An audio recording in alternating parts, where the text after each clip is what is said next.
Welcome to The Spawn Chunks, episode number 387 for Monday, February 2nd, 2026. This is a podcast all about Minecraft, available across all major podcast platforms, including a video version that goes out on YouTube and Spotify. If you're enjoying the show, consider subscribing wherever you're listening to this. My name is Johnny, but the internet knows me as Pixel Riffs, and joining me, as always, is former barbarian Joel Duggan. Hi, Joel.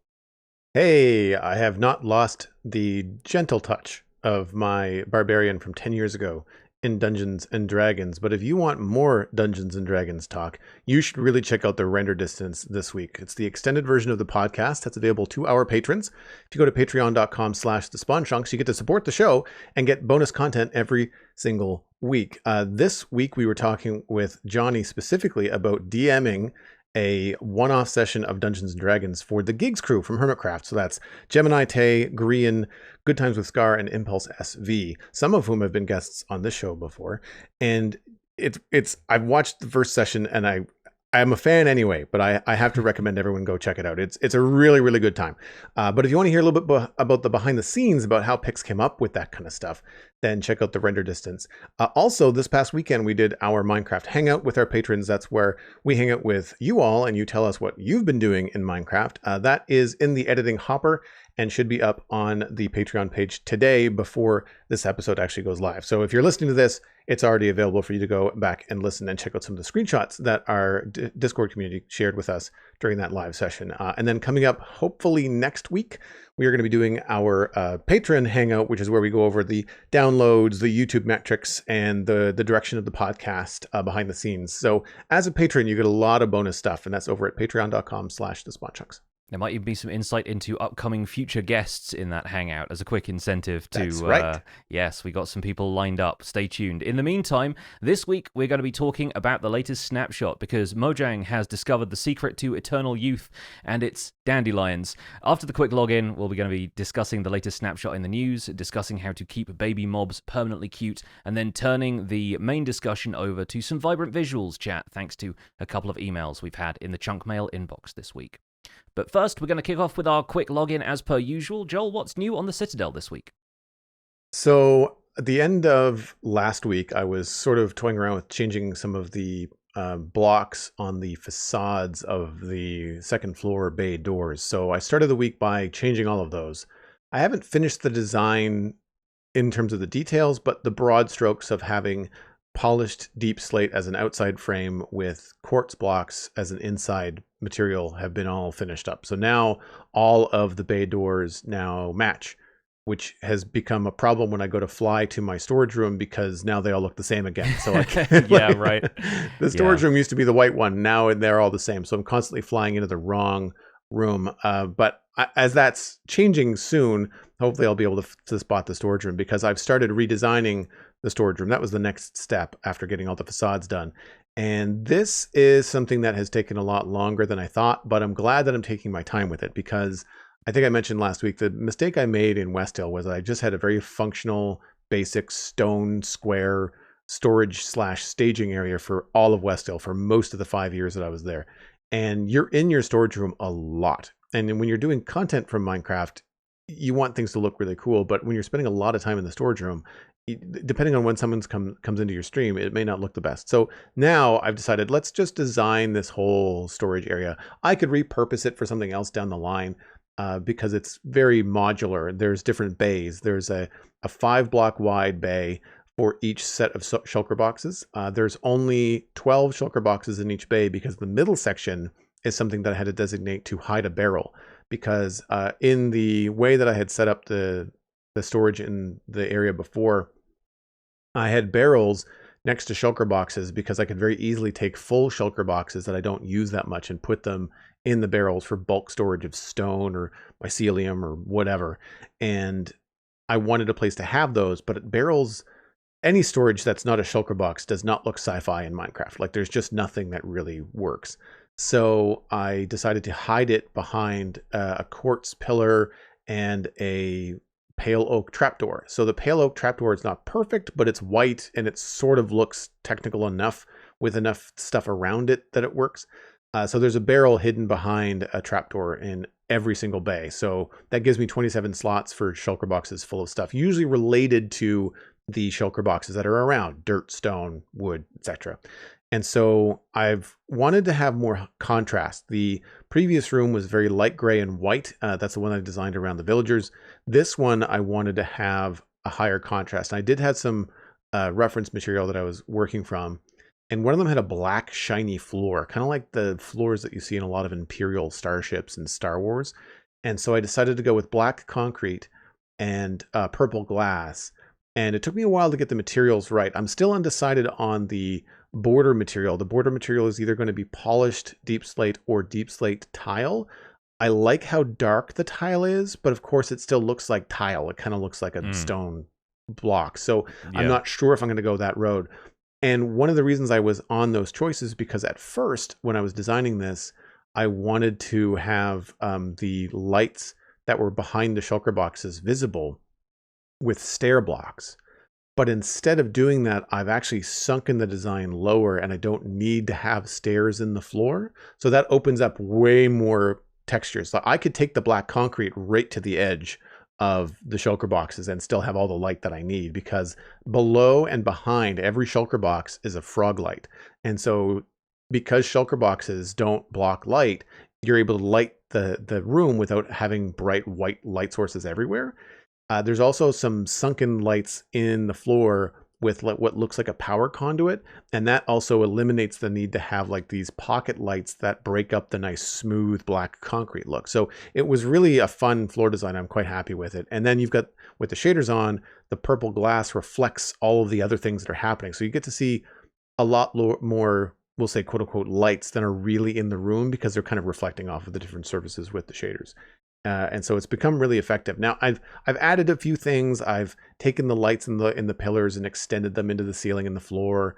I'm still working on the space above the bay. It's almost like a relief, and I was trying different colors. I really wanted to have more color up there, but ultimately I ended up going with more quartz, because it looks like a frog light with quartz and some end rods are projecting this hologram effect that I tried in the last room, which was just basically a bunch of floating glass panes, stained glass panes that are different colors: purple, cyan, and light blue. And you just kind of arrange them in a way that the purple or the orange maybe looks like data on the display, and then the rest of it just looks like part of the hologram that's displaying information. And I like the way that they're coming together. I haven't decided on a final color yet, whether it's going to be orange or purple or whatever, but it's really effective, and it almost looks like a sign that might indicate what's in the storage bay beneath it. So I may change some of the these holographic areas to reflect what's in the bay. So like maybe a little bit of green for the grass and the dirt and the foliage stuff that I have, or maybe blue for stone, or purple for purpur and lights and different things that I might do. So I'm kind of messing with that, because something that you'd mentioned earlier, I think last week, was that I'm still on the fence about whether I'm going to dye all of the shulker boxes white, leave the label so I still know what's in them, but rather than having my redstone box be red, maybe it'll be white with a redstone block on top of it. So I don't know how that's going to look. It's a very easy thing to do. It's very easy to dye them back, so it's not a high cost. It's just a little bit of time. So I'm going to try that out and see how that goes. Also, they may look better as gray or black. Like it might be something to have some higher contrast in there. And so some of the neutral shulker box colors don't really have a temperature to them. They're pretty even as far as the hue goes. So I'm going to give that a go. And I'm still in the process. We've got half of it done. The other half is like a smorgasbord of testing things out. I tried, probably 6 different designs before I decided on the one that I liked. So the other half of the room is still a work in progress. But so far, I like it. It's coming together quite nicely. Yeah, it's looking great. I think the white shulker boxes also, they look a little bit more muted compared to how bright the quartz and stuff is around. So I see where you're going with that. Like it doesn't necessarily feel like the ideal choice to have the entire thing be white. Obviously, you could do kind of stripes of the purple or orange or whatever that you've got around, but you have to commit very hard to shulker boxes not being necessarily in sync with their contents color coding wise, right? So, which is what I'm used to, right? So that's going to be a little bit tricky. And that's not to say like any shulker boxes that are in the barrels can be whatever color I want. It's just the ones that are on display. And so some of it's going to be the design is all done, working out what are the shulkers that I need to access a lot. Like stone because of all the digging I'm doing, redstone and frog lights and end rods and like that kind of stuff is going to have to be front and center. The other thing that I haven't designed yet is an area in my storage room, which I think you probably have these areas too, where it's like where you keep your anvil, your stone cutter, your crafting table, a concrete maker, or like a water source for concrete, an infinite water source. Like I don't have a space for that built into these bays, so I have to do that at the back somehow. And I don't know whether I'm going to create myself a little room. Do I want to hide this? Because it's never really super attractive. So we'll have to see what I can do in order to access these things. But again, like the pale oak trapdoors are pretty good at hiding things. So even if the only thing visible of the crafting table is either the top or the bottom, I might be able to get away with tucking it behind some quartz and some pale oak. So we'll see.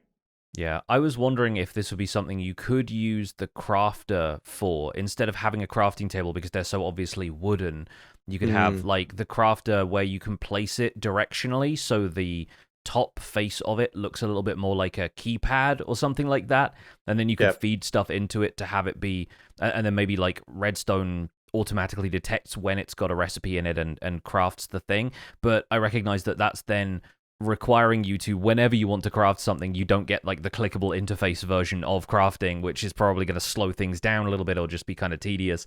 It's that kind of compromise between the aesthetic that you're going for and the mechanics of the game being so hard-coded into these like wooden objects that feel, anachronistic with the level of technology you're trying to put on display here. So yeah, I can see that just being something that you end up hiding here and there. Same for like the stone cutter, unless you've got like an industrial processing plant where stuff is being actively cut up by the blades of the stone cutter, and then you have to go to specifically that part of your that's the other thing too. Yeah, you have to go to that part of the ship so that you can get like stone bricks made or whatever it is you happen to want, right?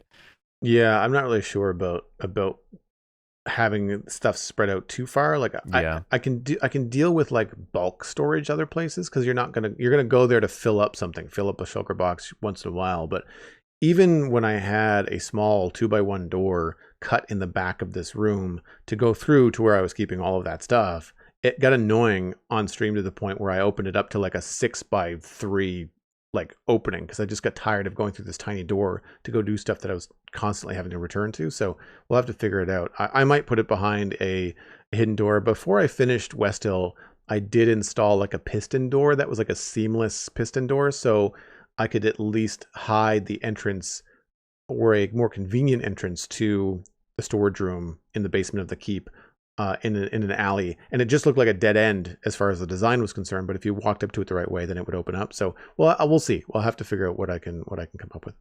Yeah, well, it's all looking great so far. I do love like Thanks, the screenshots getting like the reflections of everything and stuff. Like obviously that's a shaders thing, but it is really kind of lends to the atmosphere, I think, super well. The atmosphere on the survival guide right now is a positive one because I have finished the drowned farm in the 2 zombie spawner region that I dug out before, and it generates reinforcements. I have a bunch of basically tubes kind of 3 directions on the farm. You could potentially put a 4th one in, but it would be behind the player, so it might be a little bit awkward to generate reinforcements in that lane. But now I know a bit more about reinforcement mechanics. I've kind of learned how those work. I might be able to make it more productive, but it'd involve a lot more prep time because I'd need to eliminate any other potential spawning spaces for zombies. Because the way this works is very different to the old copper farms that were pre 1.21.3, I think is when the change happened with reinforcements, where hitting the drowned used to spawn regular zombies, which is how come if you spawned regular zombies, they would generate reinforcements, and then you could kind of keep zombies kind of piling into the center of the farm where eventually they would convert in a water source. That's how the old like ENX04 copper farm that you can build in the end works.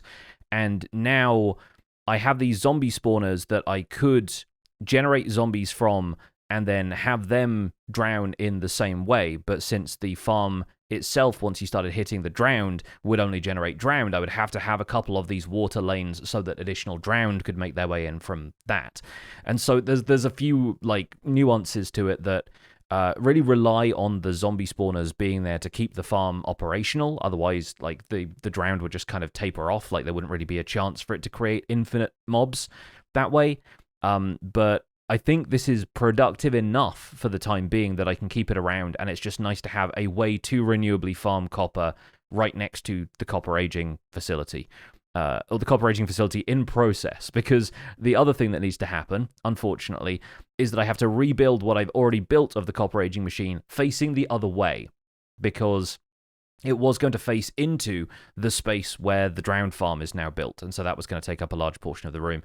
And this whole debate was going on for a while of whether I should use those spawners or just destroy them and carry on using the room as I expected to. And I've decided that the drowned farm is staying, so I'm now flipping David 180 degrees. And it's not a huge problem, it just takes a while, because obviously a lot of these circuits were already built up, there's a lot of different components to each one, and so I've been stripping that out systematically, getting rid of all of the stuff except for the hoppers, because each of the hoppers, or not the hoppers, the droppers, also has 4 wooden shovels in, and being non-stackable items, you can't really carry a ton of them around at once, and they take up a lot of room in like shulker boxes, for example. So that's where I kind of take out everything but the last few redstone components, rebuild the platform, and then bring the droppers over sort of one at a time to fit them back into the counting circuits in the system. And that's the main project that's going on right now. Now that the drowned farm is finished, I can just AFK at that with an auto clicker and farm drowned to my heart's content. But the main thing I am concerning myself with at this stage is moving the copper aging machine around, maybe adding some of the other parts that automatically load the copper in from a central area, and then start to dig out the last few regions that I'm digging out here in order to complete the machine. So that's that's still happening, and I will still have to do a lot of digging on streams to make it happen. But in the meantime, it's coming together okay, and I'm looking forward to getting the finishing touches done to this eventually. Now I know where everything is going to go, and I'm pretty sure it's not going to change again from here. Have you covered auto clickers on the survival guide before? No, I don't think so. We only really used them on Empires as far as like on my channel goes, because that was Empires 2 was when I built ENX04's copper farm with Azuma, and that's the only time I'd used like auto hotkey or anything like that.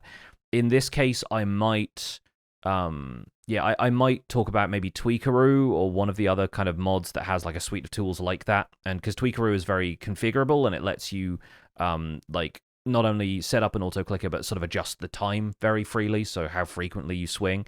And so that seems like the obvious choice, and it's pretty simple to install as far as I'm aware. It just depends whether or not it's updated to the latest version, which with 121.11 I think it should be by now.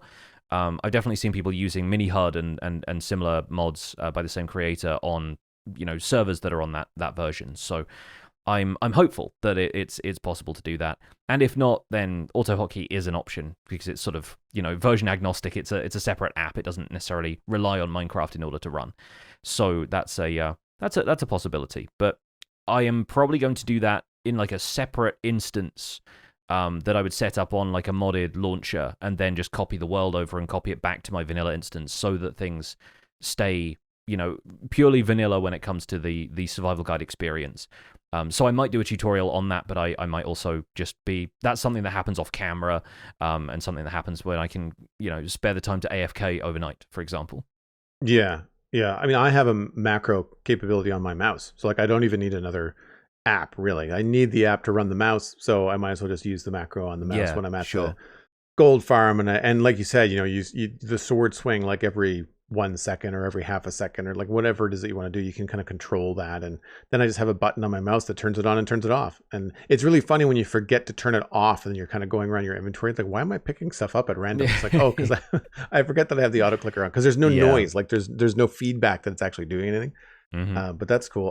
I'm glad that you kept the spawners. I think it makes the project a lot more interesting and more robust. And I feel your pain though. Like on a very small scale, I had to move the front door of my storage room ahead a block, and thankfully it's a mirrored situation, so I really only had to dig out like slices of it and transfer those slices ahead of block, but it was still tedious and took like the first hour and a half of one of my streams last week.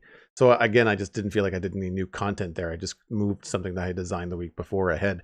And to move something like David 90 degrees, to know that you were so close but yet so far, I can only imagine the pain of your inventory trying to move all that kind of stuff. Like you must have been just full constantly, and then trying to like, well, what do I not need in my inventory right now? What can I go dump so I can pick up more of this stuff that's on the floor? Like I really find that when you have something as complicated as a redstone build or a fully decorated and detailed build that you then have to move, your inventory just fills up so fast. It becomes so frustrating. And I find just mentally, it feels like when your kitchen isn't clean or when your apartment is cluttered, like running around, even if you don't really need anything or you're not really needing the extra space, just walking around every time you open up your inventory when it's completely jammed of just random stuff, I find it very frustrating. So Yeah. It's probably something that you're happy to have at least completed or mostly completed in terms of the rotation, so that stuff is just, it's easy to do, but it, like you said, when it's done, I'm sure you'd be quite happy and quite satisfied. Yeah, no, I made an effort to use shulker boxes to put specific stuff away in ahead of time, and I did it systematically. So the way it works is there's slime or honey blocks at the top pushed around by pistons. I took all of those down first across all 8 rows of the contraption instead of taking everything down one at a time and having like a large assortment of stuff. And I put all of that stuff away in a specific shulker box and then came back to break down all of the redstone wire and the repeaters and comparators, and I put those in a separate thing. And then all of the wood blocks that are supporting blocks for the circuitry and, the redstone torches that came along with those all went in a separate thing. And then finally, observers and droppers and then the material that the platform is made out of, which is like a color of terracotta that I thought looked nice. And that's, everything kind of got moved systematically that way. Even then, because the platforms were staying sort of in the same place, they just needed to shift that way maybe like 30 blocks or so. I just cut off what I needed from that platform and then kept the starter part of the platform and then just added on to the other side of it. So yeah, there's little shortcuts that I started to take when I got into the flow of things. But yeah, I had to be pretty organized about it. Otherwise, you're right, I would have lost my mind. Yeah.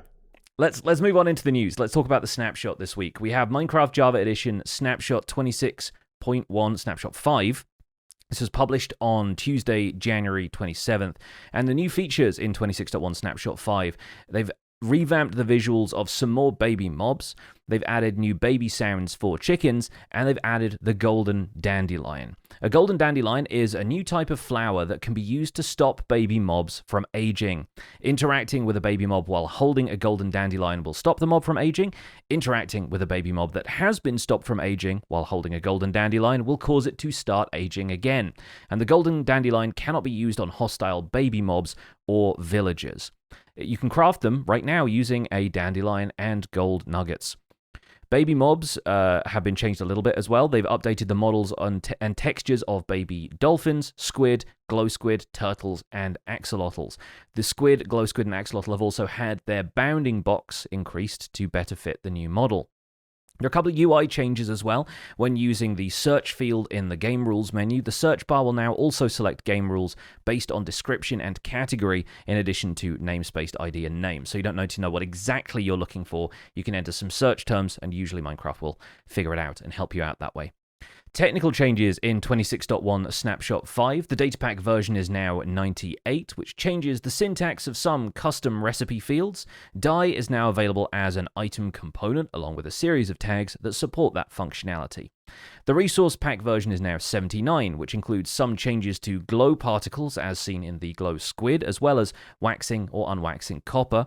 Block textures have been added for the golden dandelion, and there are new sounds for both the chicken and the golden dandelion.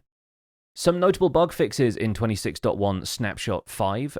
You being able to respawn the Ender Dragon with only 2 end crystals, which is an old bug. That one's been fixed, along with mobs being able to spawn on some moving blocks. Some much more recent bugs were also fixed, including an issue that caused bees to never cease to be angry, custom smelting recipes not adding the correct amount of items to the output if they produced multiple items, and turtle eggs no longer being able to hatch in the nether or the end. All of those have been fixed, along with a bunch of other bug fixes. You can find the full list of those and all of the technical changes at the Minecraft.net changelog, linked in our show notes this week at thespawnchunks.com. So what do you think of the new aquatic baby animals they've added this week? I think they're cute. I think the turtles immediately have a very Finding Nemo thing to them. You're all familiar with like little animated creatures and stuff like that, like little baby things. I imagine there's baby dolphins in one of those, like whether Finding Nemo or Shark Tale or one of those kind of animated things, and so it feels very cartoony. I feel like it's sort of leaning into that purely because of the size of something like baby turtles. You only have a very, very limited amount of pixels that you can use, and so it means there's a lot more flat color in the texture. They can't include as much shading and that kind of thing. So I think it's really interesting to see the approach to that and, look at baby turtles as something that's going to be very cute going forward. I have not spent a whole lot of time with the squid or the glow squid or the dolphins at this point. So mostly it's just having seen the turtles kind of flipping around. How about you? I like most of them. Like I think the squids make sense. Like they're just like squat, smaller versions of the adults. The wonky eyes are a little bit strange on the squid. I mean the eyes sort of show up on the glow squid. The glow squid to me has always had like an eyeless look anyway. I know where they're supposed to be. You can sort of see the eyebrows over them, but still I kind of like it as a, it almost looks more like a jellyfish than a squid, which I enjoy because it's glowing and has that kind of bioluminescent vibe to it. The dolphin is cute. I like what they did with the dolphin. I'm not overly happy or impressed with the turtle. There's a few things about it that I think are a little bit odd. From a gameplay perspective, I think the scale is too small. Like I think if you wanted to click on one of these things, it's going to be really tricky, especially if they're swimming around in water and not just looking at you and standing still. If they're on land, you're fine because they're slow, but I do find them really small. And I also really prefer the fins on the dolphin. And it's a good example of they've taken something that's an appendage of one of these mobs that's smaller than a pixel, so it's not a full Minecraft pixel, and it still looks good. It still looks like a flipper. It looks proportional to the mob, and I think they could do the same thing with the turtle. I think one of the things that dates or falsely dates any of these brand new designs in 2026 is these flat pixel plane appendages, whether it's an ear, an antler, or a horn, or in this case, a flipper. The turtles are these cute, bulbous head, almost like chubby little baby turtles, and then they've got these flat flippers, and it doesn't feel proportional. I don't feel like the flippers could support the body and the head from a design perspective, like if I'm thinking about this as a character designer. And I think that the turtles could use a little bit more resolution. I don't think it would be bad if the turtles were just a little bit bigger for the sake of having a little bit more resolution in the pixels. The ability to make those flippers a little bit thicker, I think that would be helpful. The proportions are still good. Like I like the big head versus the smaller body. Like I think that tracks. And if you've ever seen nature documentaries of like turtle hatchlings like racing towards the ocean after they've hatched on the beach, like they really are that kind of a shape. They're small. They have a big head compared to their body. And I think that tracks. And I also like the dot eye in the middle of the turtle head. Like for a small resolution, they went with like a 3x3 pixel square there for the side of the head, and it does work. Same with the dolphin. The dolphin's little pixel eye I think is a good choice. I like it a lot better than the wonky eyes on the squid. I think it's interesting now that baby turtles are a different texture. You can no longer mistake them for adult turtles from further away. You know, the bees and the turtles were both basically the same texture, but just on a smaller model, and the detail was all still there. And so when you were up close to one, if you like Optifine zoomed in on a baby turtle, you could get away with thinking that might have been like a normal sized turtle, right? And so it distinguishes between them. It prevents sort of like mistaken identity almost. And like the same with bees. Like if a baby bee flies up towards the player and gets close enough in your field of view, it's impossible to tell whether you should be feeding flowers to that one to help it breed with the other ones, or if it's going to eat the flower and use it to grow. And so I feel like that happens a lot when you're breeding bees, and it's suddenly they're all in your face and they all look the same size. So I think it is neat that they're making some of these distinctions. I feel like there is sort of, instead of just like a purely aesthetic thing, there are also kind of mechanically supported reasons why it makes sense for them to have a slightly different appearance. But it seems like they are quite keen on and supporting these mechanics, especially considering we've got the golden dandelion in here now. It is not a name tag. It is not a potion. it doesn't have the drawbacks of either approach, which are something that we've seen in our YouTube comments lately. I saw somebody saying, like, I don't necessarily want them to use a name tag because that means all the mobs are the same name, and that's kind of awkward. And Mojang doesn't seem to, like, in vanilla mechanics at least, support the data packs that I've seen where you can name tag something and then you name tag it again and it still has the effect that the previous name tag, like the silencing data pack from Vanilla Tweaks does that. But yeah, I think it's a well thought through suggestion in terms of the mechanical aspects of it, because it doesn't pigeonhole you into naming your mobs everything or splash a potion and then have it work differently to every other potion effect. And I think it sort of works on a thematic level with the rest of Gold's other magical properties. You think about golden apples being what helps with the villager curing process, for example. There's stuff like that, like enchanted golden apples being the only enchanted food, to my knowledge, and then, you know, golden carrots and glistering melons being like a brewing ingredient, stuff like that. There are a few things that Gold does that marks it as kind of exceptional or magical, so I think having a golden dandelion makes a reasonable amount of sense in the lore of Minecraft at the moment. I like the technical implementation as well. I think that I would agree that, you know, not a name tag, not a potion, it does make it a little bit more straightforward. Certainly makes it more accessible in the early game as well, in terms of being able to accomplish this.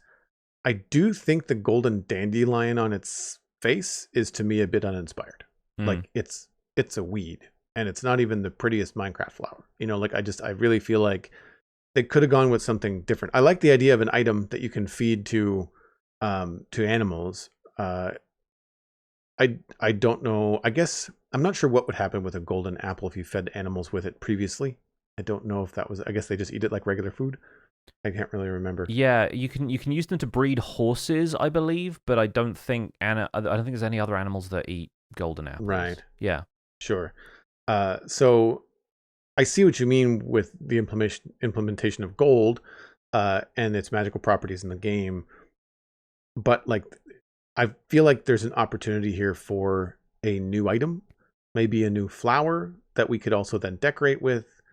I know that kind of opens up a problem where, like, if you add a new flower, does that mean you also have to add a new dye? Maybe it could have been a new ancient seed from the sniffer. But again, maybe you want it to be more accessible. Like, maybe you want people to be able to name their baby animals, like, really early in the game. Yeah. And I'm imagining that there's probably an achievement coming soon, because we asked for this last week. Like, this was like, oh, great, they've added all these baby animals.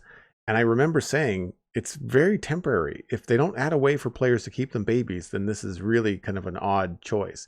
Sure enough, like, the next day they released the golden dandelion as a way to keep your babies young.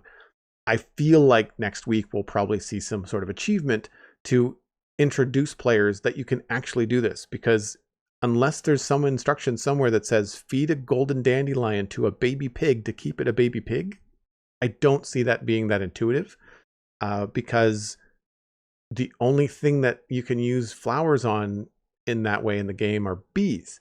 And at the moment, something you brought up a minute ago, we don't have any baby bees in the game as a redesign. We have them in the game now, but they're not part of these new baby mobs. I kind of wonder if we're going to get a redesigned baby bee that looks like a little, almost like a baby chick, but with legs and wings, like a little cube, little fluff ball. Would be very cute. But I don't know, right? So I feel like there's probably some instruction somehow coming to the game, because unless you're listening to this podcast or following up on Minecraft.net for the news, then you're not going to know what the golden dandelion does. Unless there's some sort of tooltip or achievement in the game. But I wish it was something a little bit different. Not that I think the functionality is great. I think the ability to do it is great. I think that it's not a potion and not a name tag, as you mentioned, is great. But I just feel like the golden dandelion is like, well, okay, fine. Like, but it's the only thing it does. Whereas I feel like so many other things in Minecraft, one of their strengths is, like, this is a cool thing it does. Like, we mentioned the crafter when we were talking about my stuff a little earlier. It's a great technical device, but it also has several different textures that you can use to various, implementation in the game for fun. And you don't have to use it at all as a crafter. You can use it as a building block. And I think that's something that the golden dandelion just doesn't really do. I mean, yeah, you can put a golden dandelion on your lawn if you want to, but, like, again, it's not the most inspired texture as far as, even to start with. The dandelions are not something I decorate with. Like, I tend to use azure blue A's or cornflowers or something a little bit more decorative and higher resolution in terms of the number of pixels that are in the flower. So I don't know. We'll see. We'll see what happens. Whether that golden dandelion stays, whether it gets a different model. Like maybe it doesn't look just like a retextured dandelion. Maybe they'll do something different with it so that it's more distinct. I don't know.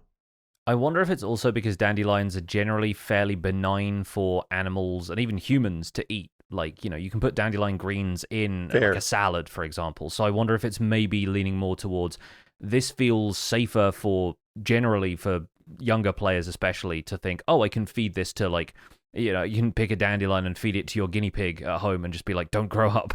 It's like a bit of a weird kind of almost sinister kind of, you don't want to experience the horrors of this world, guinea pig. Stay young. But no, I do think it's interesting to have a universal food as well. Like there is nothing in the game that we can feed to any mobs. In fact, a lot of the mobs' preferred food types are very specialized. You think about, it feels strange that we could feed dandelions to squid. Right? And that seems strange to me. So I do wonder, like, I imagine it's just going to be there for the sake of mechanical simplicity and the sort of universally applied thing. But I wonder if maybe, like, for aquatic mobs, you could have golden kelp or something like that. If there could be something that feels a bit more, like, suited to the different animals. But I think it doesn't necessarily need that, and from a gameplay perspective, it's such it's a magically implied mechanic anyway. So we can be fine about feeding fish, a golden dandelion for the sake of that, feeding it to sea life.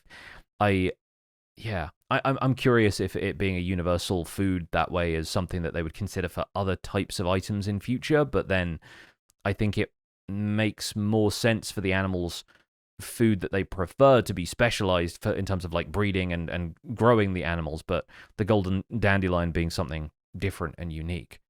Have you ever had dandelion greens in a salad? I can't say I have. I don't think I've put them in myself. I don't know if I've had a salad that had dandelion greens as part of it. How about you? I have, and it tastes like you'd expect, like a weed. It's kind of grassy, yeah. It's not my favorite. Fair.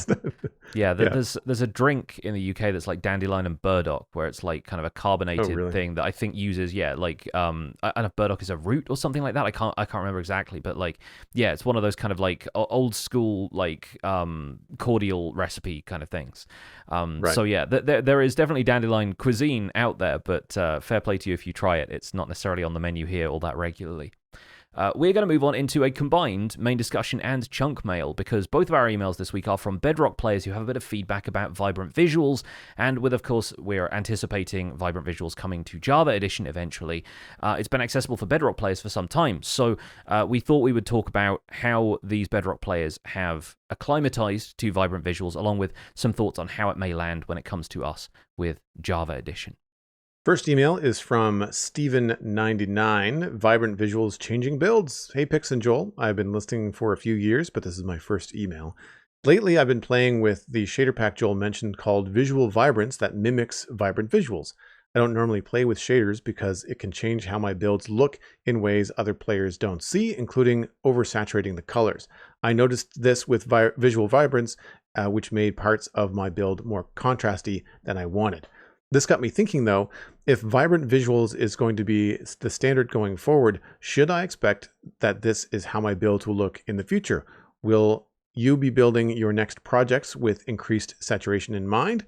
Are you worried this will ruin some of your older projects? Steven99 died because Magenta Terracotta was too bright. I think that's a very, RIP, but yeah, very, very funny way to have signed off the email there. Interesting. So, I think as far as changing the way we build, I've been wondering if Vibrant Visuals is going to do that for a while, but I have thought about it much more from the perspective of people incorporating light into their builds and, relying on some stuff being, having shadows cast on it and light rays and that kind of thing. But I can definitely see people picking different materials for some builds if Vibrant Visuals ends up making colors oversaturated.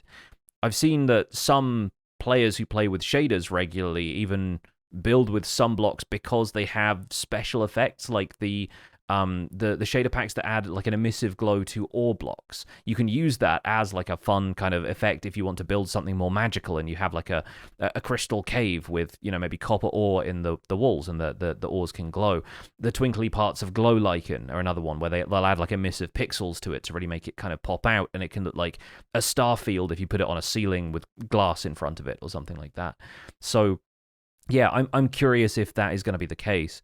As for whether it will ruin my old build, I personally doubt it, because I'm assuming it's going to be easy enough to toggle, probably just from a menu option, if not a hotkey. And so I think it'd be fine to visit older areas of the world without vibrant visuals if it feels too jarring. But I feel like I've always maintained that if a build looks good without resource packs and shaders, or in this case vibrant visuals, I think it's a good build.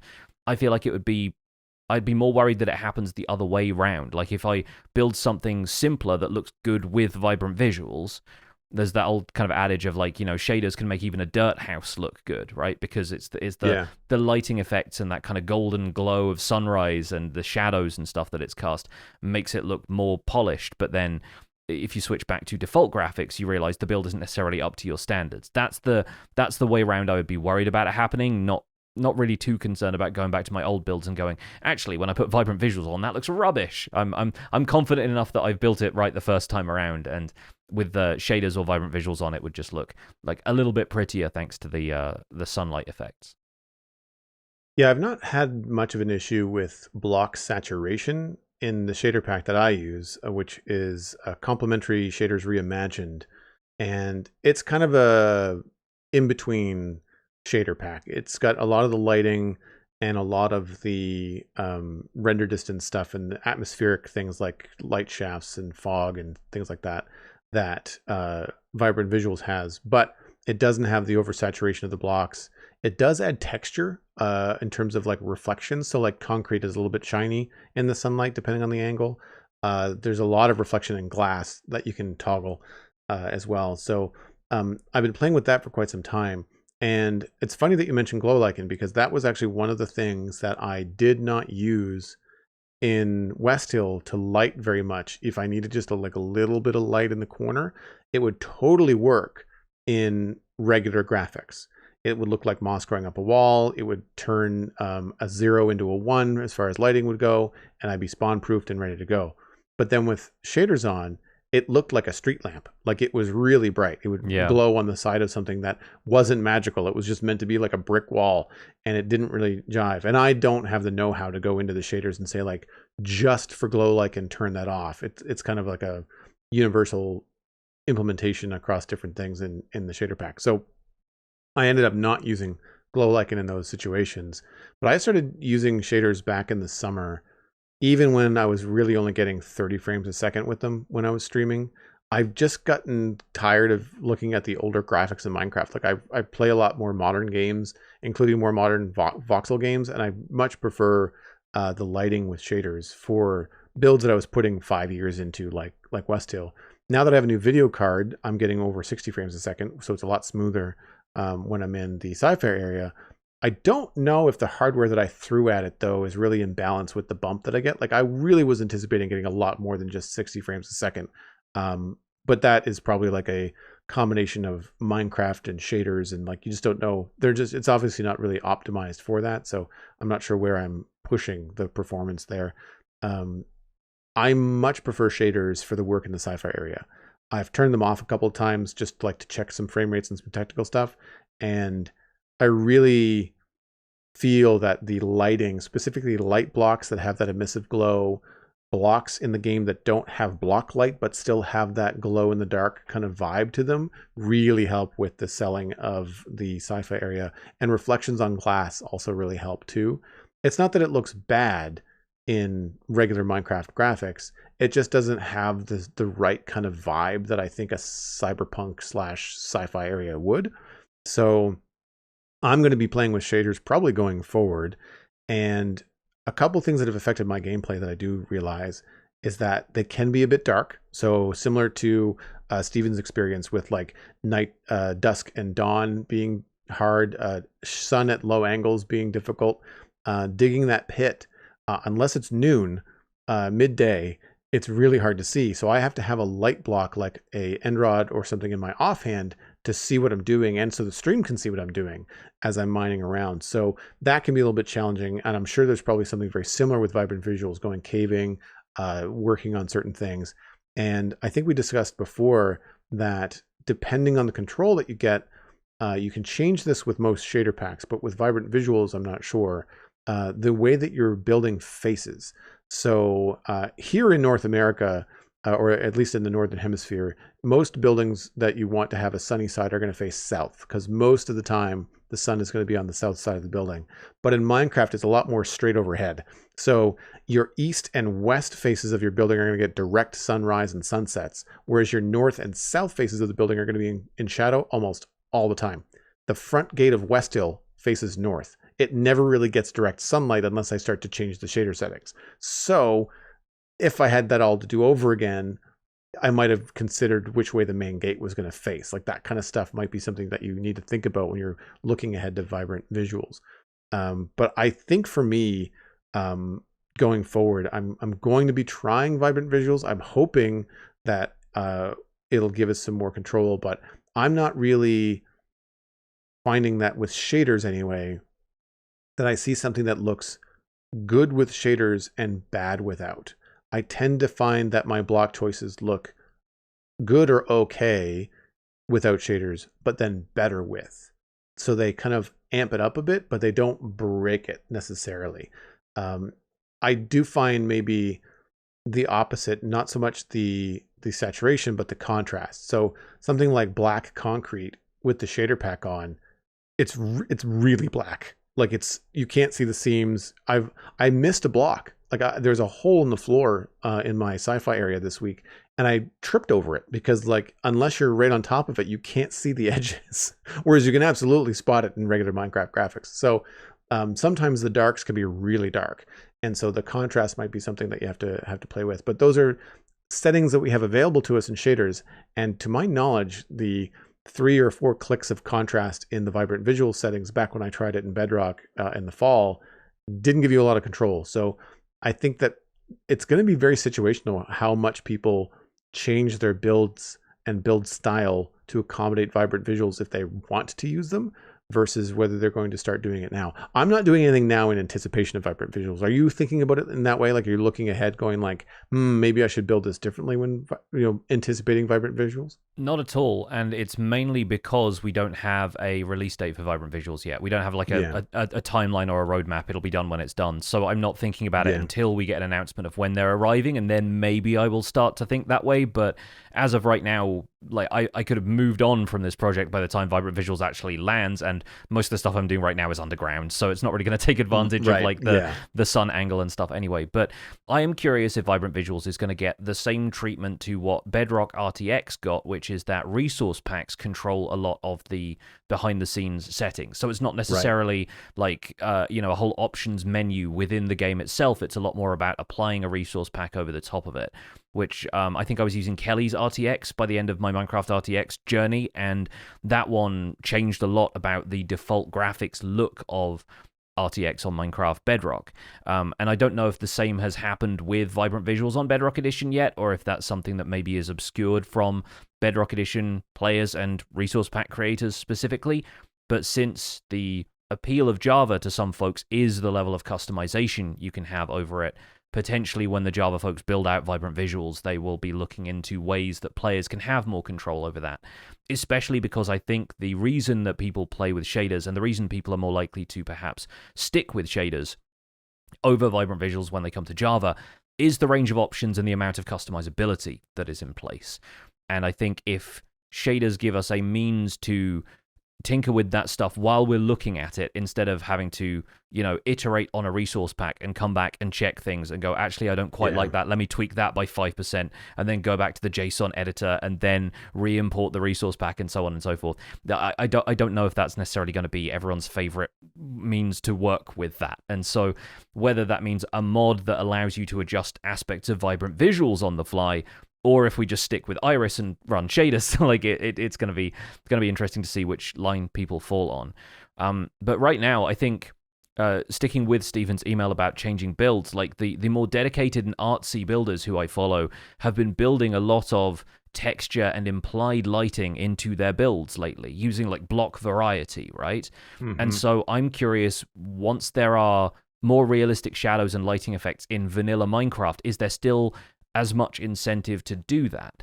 But if it's more sort of freely available to everybody, since Vibrant Visuals is planned to be like a more universal release, I wonder if this results in players switching back to a simpler block palette because they can allow some of the default lighting that it more or less will be at that stage to do the talking for their build. It's interesting. So I'm kind of curious which way we land on that.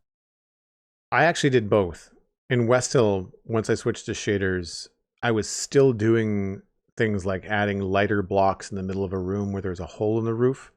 And partly because I'm on a server where not everybody uses shaders, so I wanted them to have that effect and block choice available when they walked into my build without shaders. But I found that it amplified it. Like I found that the shaders would look good, but the extra block choices that you would make to highlight a certain area would make it look even better.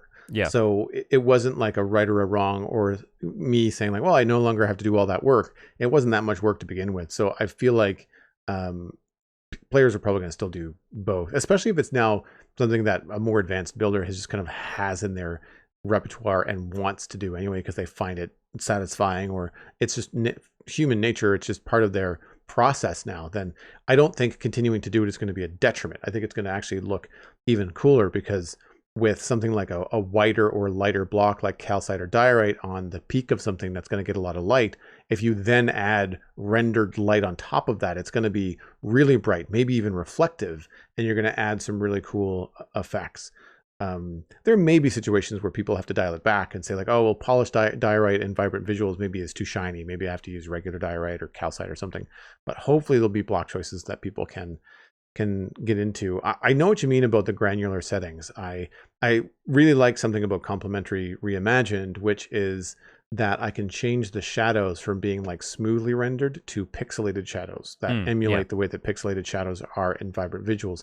They're not necessarily locked to the grid in the same way that Vibrant Visuals are, but they are locked in that direction. So like they do kind of travel along the grid, but they don't go in chunks. Like they don't travel one pixel at a time in game. They travel in a rendered smooth kind of curve. And I do like them. I think that one of the things I didn't like about shaders before is because, much to your points in previous episodes about the models and the pixel art of the game kind of working together, I found that a lot of times shaders would work against the natural blocky and pixelated nature of Minecraft, where you'd have like super realistic clouds, you'd have really rendered beautiful shadows that don't make sense when it's a cube, or it's a fence post that's this box, right?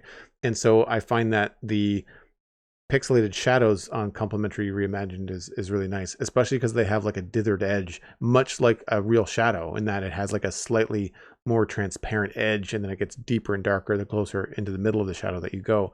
And so, like you, I think that depending on the level of granular control that Java players get over Vibrant Visuals, there may be either a data pack or a mod that comes out that basically just like, hey, if you don't like the level of control you have with Vibrant Visuals, the only thing that this mod does is gives you some more granular control. Like maybe that saturation setting, instead of like 25, 50, and 75%, gives you like 0 to 100 with like little increments. And so you might be able to dial that in or your subjective preference. And I think that's the tricky line that Mojang is going to have to watch with this, is that there's certain technical things that you want to have available for performance, but you also want to give enough granular control so that people that don't like magenta being lightning hot can dial it down a bit, or the people that really want it to be high can turn it up.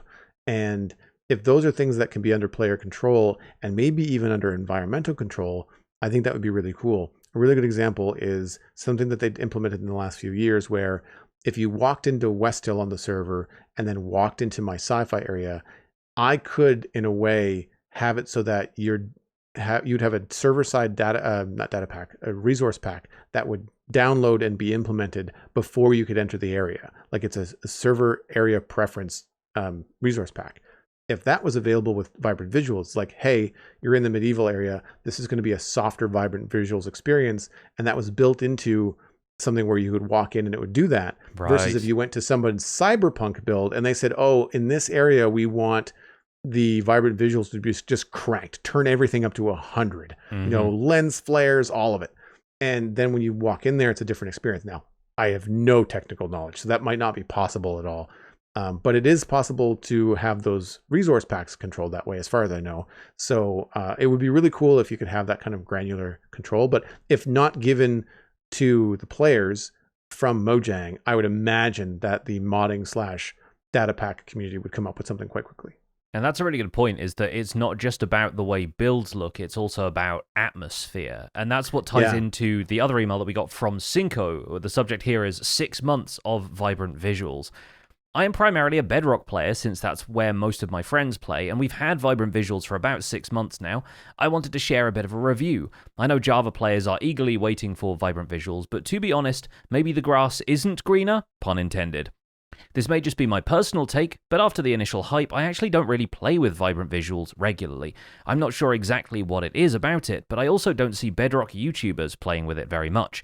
I've played around with the settings, but maybe it is too vibrant, too much for my eyes. Maybe some of the visuals still need some tweaking. I think a big part of my dislike for Vibrant Visuals is that I perceive the day in-game to go by much faster due to how fast the shadows move and how much darker it is at dusk and at dawn. The glares at dusk and dawn can also be a bit much. Maybe if we had the ability to make days 20 minutes instead of 10 minutes, I might use it more often.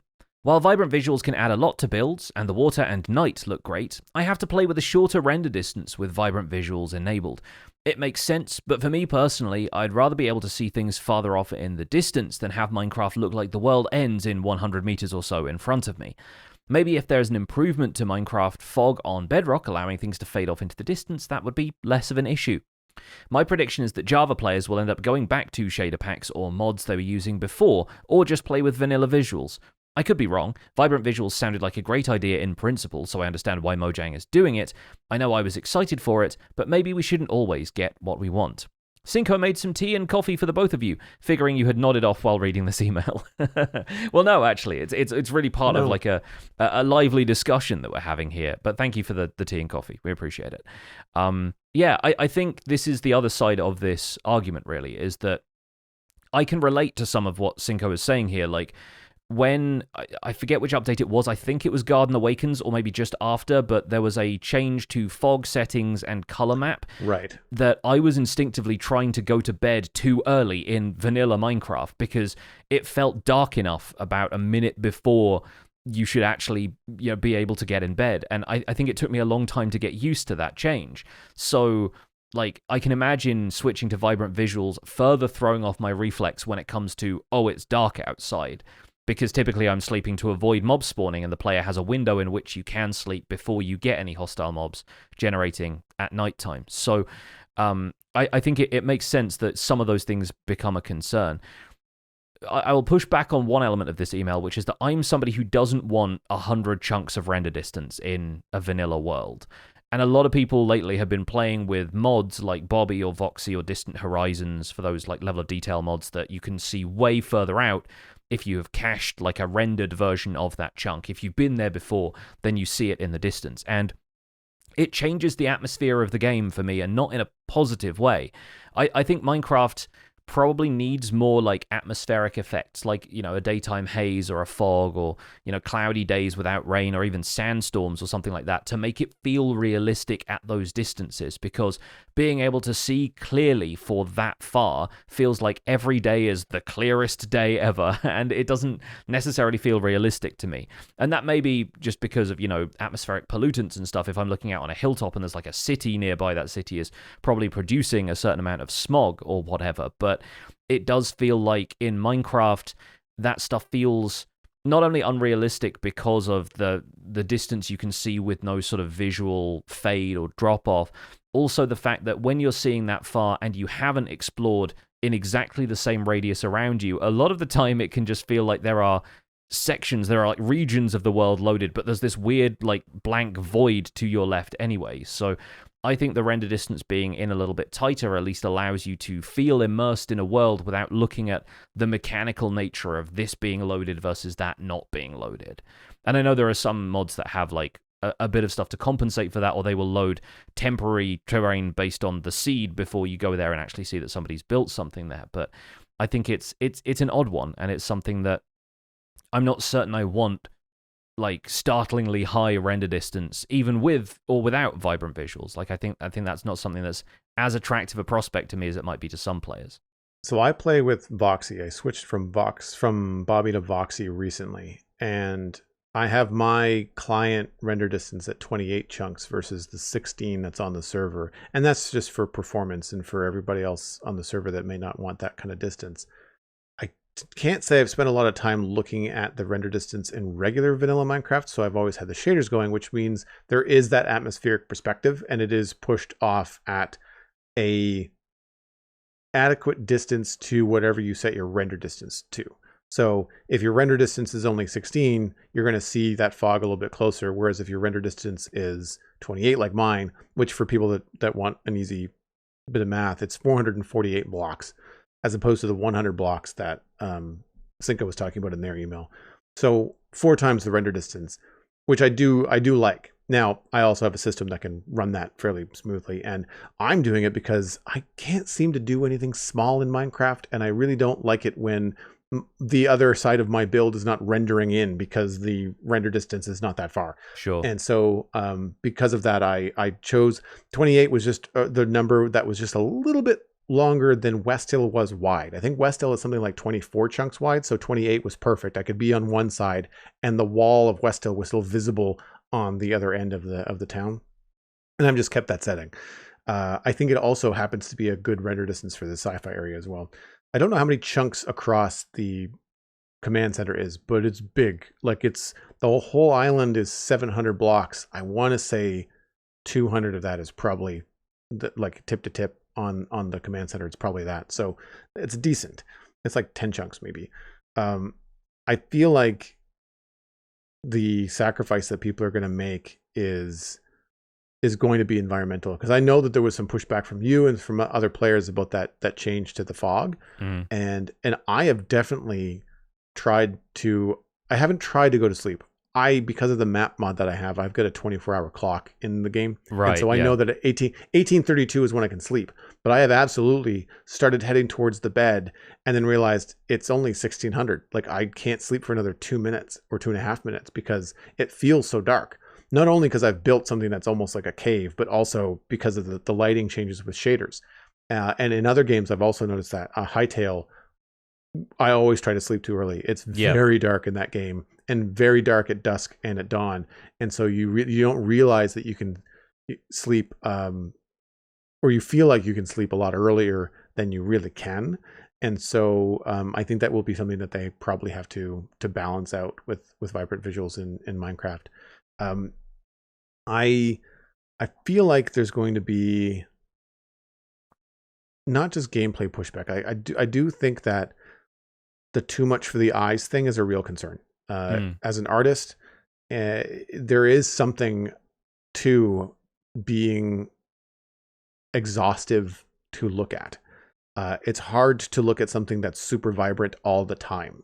A good example, just the other day, it was a bright sunny day, which is rare here lately, because we've had so much snow. Like I was squinting in my apartment as the sun was reflecting off of the snow outside that was several meters away. It was that bright because the angle in the sun this time of year is so low. So I'd imagine that we'll run into some stuff like that. Like, what's it going to be like in vibrant visuals to walk across a snowy mountain? Like, is your screen going to be like super bright white all the time? That's going to be hard on your eyes, you know? So I'd imagine there's going to be some concerns in that realm. Same thing with if you made, we had something similar from our Discord community a while ago. It was like a seaside town, but everything was brightly colored. It looked like a Spanish or Caribbean style town where it was like yellow and pink and turquoise, and all the storefronts were beautiful and bright colors.